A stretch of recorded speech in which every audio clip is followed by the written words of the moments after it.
Y bueno, el doctor Raúl Chivo se va a encargar de ser el moderador de este primer panel, así que bueno, vamos a dejar abierta esta actividad de la Asociación de Abogados y Abogadas de Derechos Humanos de América Latina y el Caribe. Bueno, buenas tardes a todos y todas. Muchas gracias por recibirnos acá en la Universidad de la República en Montevideo. Entonces es una actividad que hemos diseñado en conjunto con la Facultad de Derecho y la Asociación. Es un larguísimo nombre de abogados, jueces y fiscales de derechos humanos de América Latina y el Caribe, una organización de tipo gremial fundada el 10 de enero de este año, y que entre otras actividades tenemos también esta idea de hacer encuentros académicos cada tanto en distintas partes de la región. Este es un encuentro bilateral de Argentina y Uruguay, habrá otros. Está invitado Flavio, por supuesto, para también abrir un poco a Brasil, porque la idea es seguir incorporando países a nuestra organización. Hoy ya tenemos 16 países que están de algún modo colaborando con la misma, y por eso para nosotros es muy importante poder realizar esta actividad. Ahora, y se me acaba de correr lo que iba a hacer para la presentación, o sea, dentro de la magia, decir, esto en Suiza no sucedería, por eso estamos en América Latina y tenemos todas estas cosas que nos hacen diferentes y sumamente atractivos en ¿Me general. permitís algo con respecto a Suiza? En Sí. una cumbre del presidente norteamericano y de la Unión Soviética, en Suiza, capital de la tecnología de audios, fallaron los micrófonos. Así que te aclaro que ni siquiera hasta en Suiza. Bueno, acá se me fue la imagen. Yamila, si me devolvés la imagen, lo puedo presentar.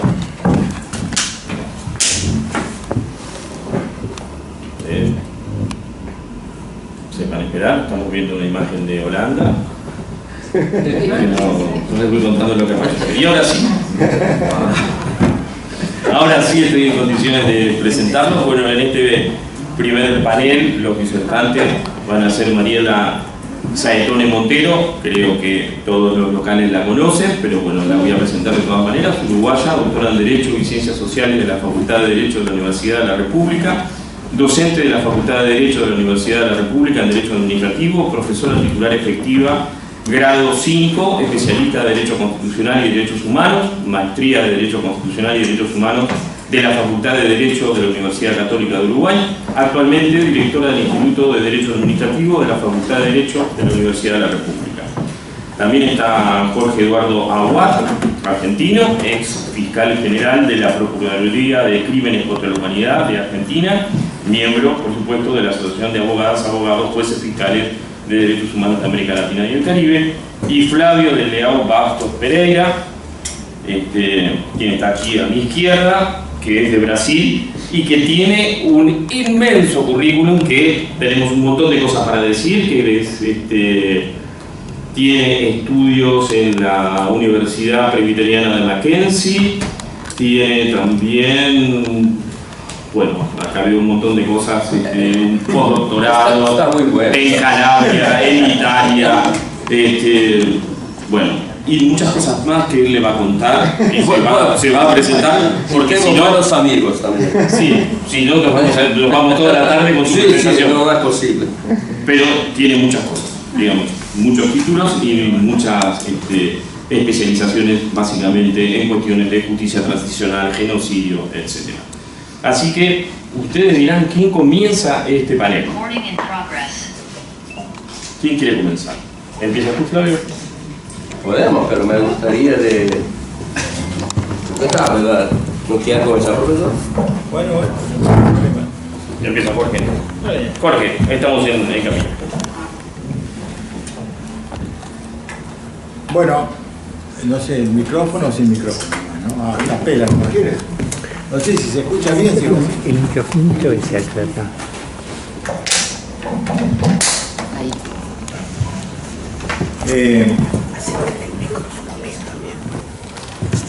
En rigor, vamos a... Mi idea es hablar del tema de los derechos humanos, la historia de que nos pasó en América Latina, que nos atravesó en América Latina a partir de lo que significó la dictadura, porque en el fondo no ha sido solamente en Argentina, sabemos, atravesó y cruzó toda América Latina, pues llamó el Plan Cóndor. Es posible que uno siempre, frente a estos desafíos de ponerse a hablar de lo que significaron las dictaduras, muchas veces uno dice casi lo mismo. Entonces uno piensa, y no está mal tampoco, ¿no? Decía un historiador sobre un político argentino, decía, a veces es bueno recordar verdades viejas pero olvidadas. Y yo creo que lo que está en debate hoy es un replanteo de los mismos problemas que tenemos hace muchos años. Esto, recién charlábamos con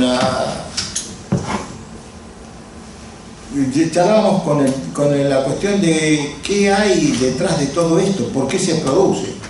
Entonces uno supone, en realidad la historia nunca es lineal, ¿no? Hay una vieja frase que siempre circuló por los claustros universitarios, sobre todo en filosofía, esto del corsi y ricorsi de la historia, ¿no? Es decir, esa historia que cíclica, ese pasado que no pasa, ¿no? Y esto es lo que a mí me parece que hoy estamos viviendo. Cuando uno encara estos problemas, me hace acordar a una expresión que algún exégeta de Walter Benjamin le llamó los avisadores del fuego. Y nosotros aquí quizás sea la mejor observación que podamos hacer, es que en realidad estamos tratando de avisar del fuego. Porque ese pasado que no pasa nos señala una senda de violencia. Y uno se pregunta, ¿y por qué esa actitud, esa pertinacia de volver a la violencia? A mí se me ocurre decir que en realidad la violencia sigue dando ganancias. Se construye un espacio, un escenario donde la violencia tiene un rol. Y ese rol de la violencia es lo que hace que empiece a trabajarse nuevamente la cuestión de los derechos humanos. Es decir, ¿qué hace la violencia? La violencia arrasa con los derechos humanos. Y hay detrás de eso hay que ir mirando así estratégicamente cómo se van produciendo los hechos. Esa estrategia para mí tiene que ver con que tenemos que ir modulando frecuencias, ¿no? Hasta encontrar qué hay detrás de todo esto. Porque uno supone que el Plan Cóndor fue simplemente un hecho de matones y de violentos. No, había proyectos. Ese proyecto que de algún modo lo llevaron a cabo, cíclicamente culminaron. En la Argentina tuvimos 30.000 víctimas, más los familiares y todo lo demás. Y ese proceso termina con que un 10 de diciembre del 83 nace la democracia en Argentina. Pero evidentemente el mundo va cambiando, los factores económicos, los agentes económicos, y en definitiva vienen por más, siempre van por más. Y ese más no es otra cosa que quedarse con el gran botín. Entonces, y uno piensa, ¿y por qué ese ricorsi? Claro, son los mismos de siempre. Los mismos grupos económicos, los mismos factores de poder. ¿Y con qué herramientas vienen? Con las mismas, con la violencia. Entonces, ¿qué necesitan? Y hay algunos insumos que utilizan. Uno de esos insumos es tenemos que generar los antídotos. Y voy a hablar un poco, lógicamente, de lo que a mí me toca mirar y sufrirlo y padecerlo, en lo que pasa en Buenos Aires, con el tema de cómo se combate la violencia. Y entonces uno dice, ¿de qué lugar podemos combatir? Porque tenemos, por ejemplo, en Buenos Aires el famoso protocolo antipiquete de Patricia Bullrich, de la ministra. Y ese protocolo es posible, por supuesto con tensiones, porque tampoco es tan fácil, pero es posible ir naturalizándolo. Yo hablaba de los insumos. Es posible que no sea tan sofisticado el análisis. Me resisto a pensar que esa gente piense táctica y estratégicamente. Pero basta con algunos tipos de medidas y las consecuencias son iguales, como si fueran sofisticadamente pensadas, analizadas, diseñadas. No hay una arquitectura tan fina que haga pensar que esta gente es capaz de prever todo lo que hay que generar. Pero claro, no es tan difícil, es la violencia que genera reacciones. Entonces dice, ¿cómo hacemos nosotros? La violencia en realidad es una herramienta de disciplinamiento social. Y disciplina a la sociedad, genera el miedo, salen los carros hidratantes y en algunos casos hubo, bueno, lo vivimos en Chile, ¿no? Con el tema de la gente que perdieron los ojos, la visión. Esa es la violencia del Estado. Entonces aparece nuevamente en el imaginario colectivo, aparece aquello de la memoria como primer enemigo al que hay que combatir.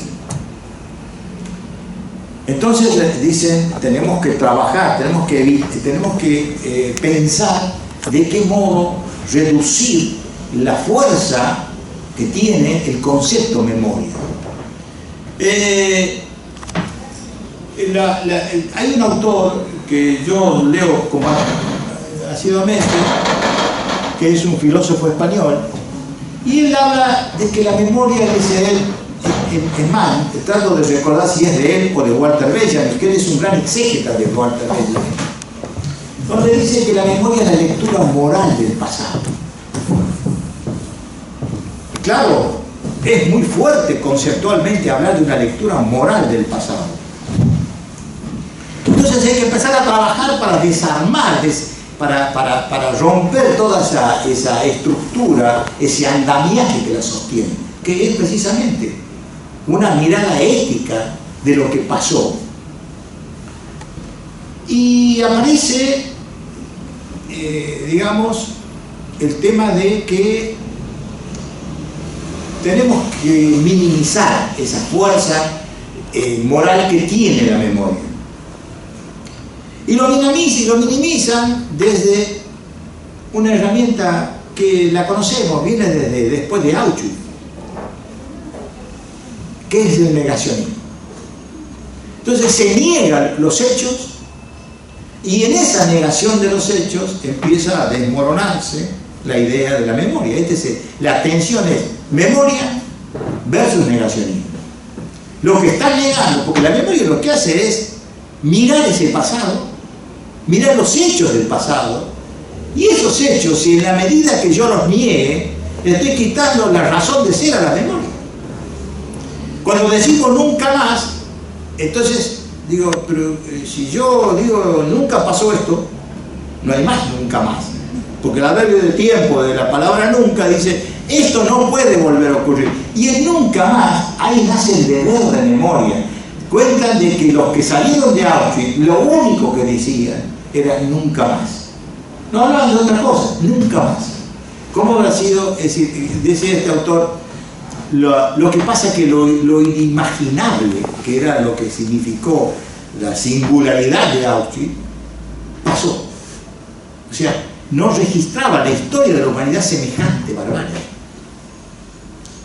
Entonces, uno piensa cómo trabajar eso, ¿no? ¿Qué hacer frente a eso? Y ahí me acuerdo de una frase de Benjamin, que es uno de los filósofos que más trabajó el tema de la memoria, que decía que en realidad hay dos muertes, dice. Una muerte física y la otra es una muerte hermenéutica, que es banalizar también lo que pasó. Esa banalización de lo que pasó significa que la víctima no es importante. Viene a caballo de lo que alguna vez la filosofía también hizo su aporte a ese proyecto. El aporte decía, Hegel decía, las víctimas, el costo del progreso, hablaba Hegel, dice, las víctimas son las florecillas que se pisan al borde del camino cuando se transita, es decir, como diciendo, es parte de se naturaliza esto de que tiene que haber víctimas. Ese es el costo del progreso. Y lo que hacen en el fondo es banalizar. Me tocó a mí, yo algunas veces escribí, pero más bien por enojo y por mal humor, porque me parecía inmoral. Hay medios que se ocupan de esa estrategia, que por ejemplo empiezan por cuestionar la cifra. Ese cuestionamiento de la cifra viene de Auschwitz. No olvidemos que decían que las víctimas no eran 6 millones. Se empezó, es la piedra angular de la destrucción de esa construcción de memoria. Y empiezan a reclamar la memoria completa, es decir, esto de que la víctima también tiene lo suyo. En Argentina se hablaba de por algo será, algo habrán hecho. Entonces aparece la culpa de la víctima, con la cual se empieza a legitimar la reacción. Sí, está bien, si algo hizo, le corresponde esto. Claro, esa es una forma de lo más elemental, rústico, pensar de que en definitiva de lo que se trata es lo que nosotros llamamos la teoría de los dos demonios, un demonio aquí, un demonio allá, se neutraliza. Claro, exigiría un debate profundo, ¿no? El debate sería, ¿podemos aceptar al Estado como demonio? Esto que Hegel decía, que el Estado era la totalidad ética, esto decía Hegel. Ese Estado, totalidad ética, convertido en demonio. O sea, aún el que reclama la teoría de los dos demonios, en el fondo está admitiendo que el Estado, a quien no se le debe permitir semejante reacción, se había convertido en un demonio. Y es cierto, el 24 de marzo del 76, cuando empieza la dictadura en Argentina, el Estado pasó a la clandestinidad. Esto es lo que realmente nos pasó. Tuvimos que aceptar que el Estado clandestino operara en forma violenta, sin límite, porque claro, desde la clandestinidad no hay norma. Es el estado de excepción, no hay norma. De todos modos, uno se pregunta, ¿y qué tenemos que hacer? Yo sigo pensando, hasta ahora no se me ocurre otro camino. De todos modos, hay uno que por supuesto nos trasciende, que es la calle, ¿no? Salir a la calle. Y en Argentina tuvimos una muy buena experiencia con la calle. La calle es el escenario, el ágora donde el pueblo de algún modo se expresa. La otra son los foros. Yo sigo pensando de que esta iniciativa de esta agrupación tiene que ver con eso. Tiene que ver con que es fundamental, perentorio, entender de que estos son chispazos que permiten voluntad de que allá en el fondo esto se puede volver a repetir. La verdad, la barbarie puede llegar nuevamente porque la violencia sigue dando ganancias. Hoy hablábamos del tema de hasta dónde penetra la violencia, la demanda de violencia. Estas discusiones que nunca se dieron, por ejemplo, seguridad versus garantía, nunca se dio. Porque el tema de la seguridad es un tema central, pero ¿cómo la encaramos? sin garantías constitucionales, sin Estado de Derecho, habilitamos el estado de excepción. Me parece que ese es el gran debate que nos debemos.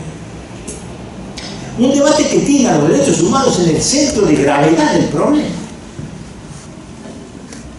La variable de ajuste son los derechos humanos. Esto nació, lo dijimos, después de la Segunda Guerra. Yo creo que el concepto de derechos humanos, la positivación del derecho, tiene que tener la medida del derecho, tiene que ser los derechos humanos. La razón de positivar, de hacer el derecho positivo, tiene que tener el molde, la matriz, tienen que ser los derechos humanos. No se puede aceptar de ningún modo un Estado de Derecho sin que en el centro estuviesen los derechos humanos. Estos son los grandes debates que nos debemos y tenemos que asumir que también nos toca cierto grado de responsabilidad. No exigimos esa discusión. No exigimos esa discusión. Y de pronto nos encontramos con que aparecen los fenómenos estos que son producto del fracaso. La violencia es una respuesta es un emergente del propio fracaso. Yo creo que esta es la gran deuda. Claro, no estamos diciendo algo alentador, no es auspicioso el futuro. Estamos hablando de qué nos espera y qué podemos hacer. Insisto, hay una forma de arrinconar a la barbarie para que no llegue al límite de su furor. Al límite de su furor. Hay una Hannah Arendt tenía una frase cuando hablaba de que si se podía, cómo se trabajaba neutralizando de algún modo, eso es lo que yo entendí, ¿no? Puede ser otras interpretaciones, cuando decía: la fuerza de los hechos son insustituibles, se sostienen por su propia pertinacia, por su propia obcecación, por su propia... Es decir, los hechos son esos hechos, los hechos de los que estamos hablando. Y es fundamental tenerlo en el centro de la discusión. Yo pienso que no nos vamos a liberar de vivir esos momentos de tensión. Los derechos no se adquieren de una sola vez y para siempre. No se adquieren de una sola vez para siempre. Siempre detrás de un derecho lo que hay es lucha. Se adquiere un derecho y hay que luchar para sostenerlo. Primero para conquistarlo y después para sostenerlo. La historia de la humanidad es así. Miren, me acuerdo, hay una cita que es una carta que le hace Beccaria a un filósofo francés que creo que es el que le hace la traducción de su obra al francés. No me acuerdo en este momento el apellido, bueno, capaz que en un rato me sale, pero... Y él le dice que había oído, es hermosa la frase, ahogarse los gemidos de la verdad en los... había visto ahogarse los gemidos de la verdad en los aullidos del fanatismo. Es una frase hermosa que dice cómo se producen las tensiones. Pero yo creo que ese es el momento que estamos viviendo y probablemente no sea ni único. No somos ningunos privilegiados para salvarnos de esos espacios de lucha. Nos tocó. Yo creo que hay un tema que me parece fundamental. A mí me ha enseñado mucho. Yo fui fiscal de juicios, de los juicios de los crímenes de la dictadura. Y en realidad aprendí más de lecturas que me explicaban los fenómenos, cómo se producen, porque no es fácil decirle a la gente: miren, esto es imprescriptible. La prescripción es términos jurídicos, de tiempo y inacción, es algo mucho más profundo. Y a veces uno tiene que recurrir a la filosofía, porque inevitablemente es la fuente donde uno abreva a veces, ¿no? Y me acuerdo que decía de qué modo,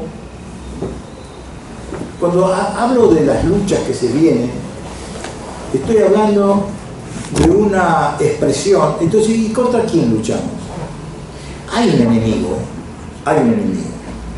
El enemigo que nosotros vamos a encontrar, del que habla Walter Benjamin, ese enemigo es un enemigo que sigue venciendo, que sigue en lucha. Y él dice, tenemos que cuidar de que ese enemigo no siga venciendo. Esa es la lucha que se viene. Dice, porque si el enemigo vence, ni los muertos estarán seguros. El concepto de muerto del que él habla no es el muerto de la tumba, no son los huesos de Cromwell, es algo mucho más que eso. Está hablando del muerto, el muerto resignificado, la víctima que nosotros avivamos, porque el problema de que tiene la memoria para los verdugos es que la memoria es presente, no es historia. La historia es pasado, la memoria es presente, se resignifica la víctima. Creo que el camino que nos queda no es otro que tratar, seguir con la lucha para evitar de que ese enemigo vuelva a vencer y que nuestros muertos descansen. Gracias.